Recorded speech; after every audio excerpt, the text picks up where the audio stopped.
Abageye nsanyusa okubeera nammwe. Nze Rachel Aliddeki Babirye, muwala wa Ssaalongo Aliddeki, muzzukulu wa Zaakayo Musoke, muzzukulu wa Semayengo, muzzukulu wa Kyajja, muzzukulu wa Ssenjobe atudde Mpumudde Ssingo. Ngenda kugabana nammwe ku by'obulamu. Neeyanzizza nnyo omukisa guno. Obulamu bwe bugagga. Leero ngenda kusomesa ku bbanda. Ebbanda ddungi nnyo oba amabanda. Amabanda gakozesebwa okujjanjaba ebintu bingi era mu nsi nnyingi bagakozesa.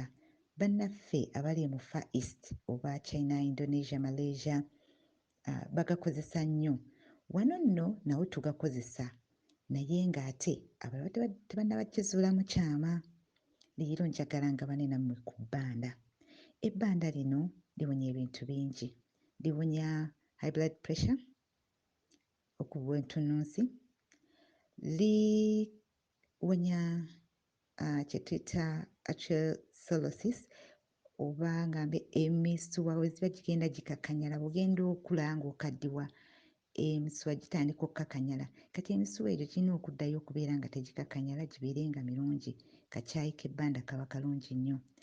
Endwadde z'emitima, ebbanda ddungi nnyo ku mutima. Ate era lijjanjaba kansa ez'engeri ez'enjawulo kubanga lirina antioxidant properties eziyamba okuggyamu obutalavvu mu mitima mu mibiri gyaffe. Ate era ebbanda lino liyamba nnyo okuggyawo inflammation oba obulumi n'awamu akoseddwa mu mibiri gyaffe. Ne tubeera ne bbugumu eryetaagisa mu mibiri gyaffe. Lirina vitamin C, vitamin B, vitamin E. Ebbanda nno lyerimu liwonya ebintu eby'enjawulo. Ngamba ebbanda, ekikoola ky'ebbanda kiri 100% organic. Kirimu ekirungo kya zinc, kirimu ekirungo kya selenium, kirimu ekirungo kya iron, kirimu manganese era tulaba nga kiyamba nnyo kuza enviiri n'okuuma enjala zaffe nga ng'omu bulungi.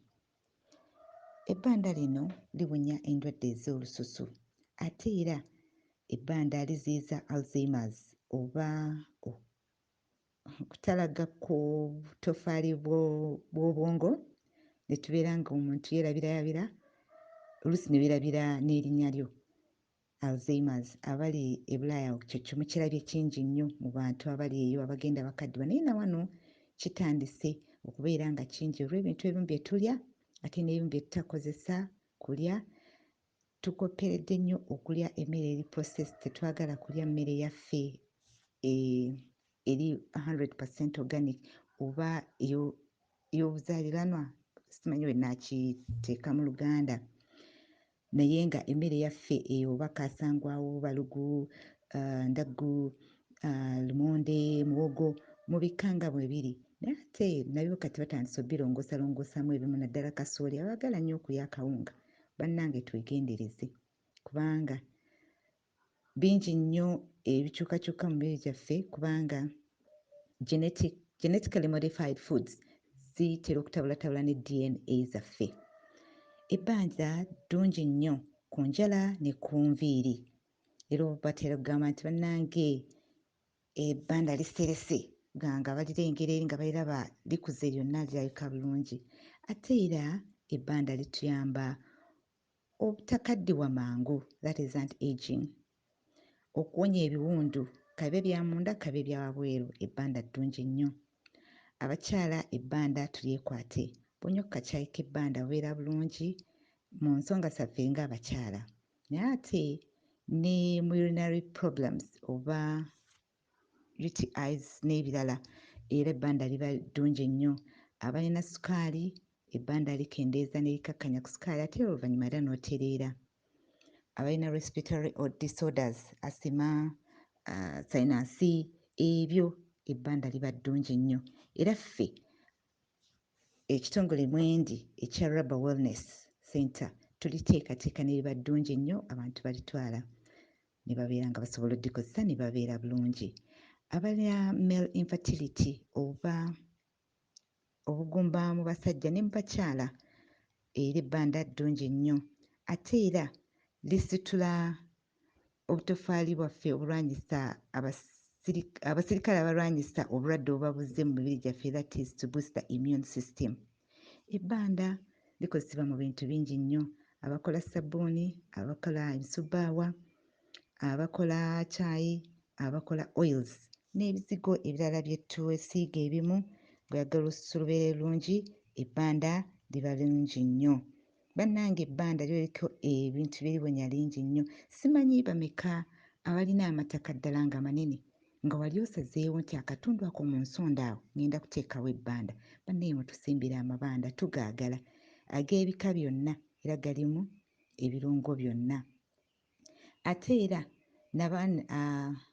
bamuyita ensawo y'omwana munda mu lubuto, placenta, ng'egaaniddeyo.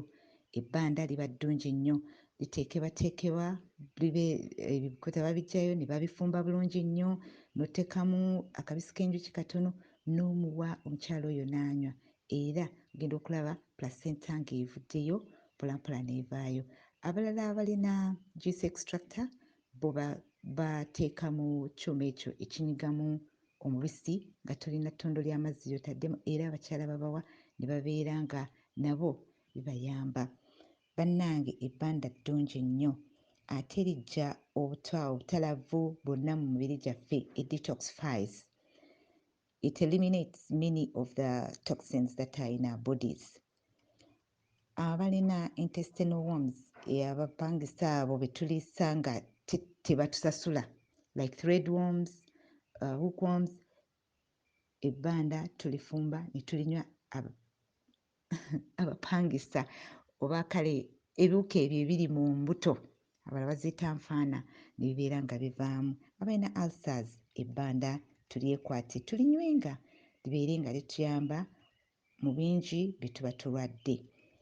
Abalina ebbugumu eringi mu mawuggwe ne mu mbuto, ebbanda lirungi nnyo nnyo nnyo kubanga lyo liri antibacterial and also antifungal.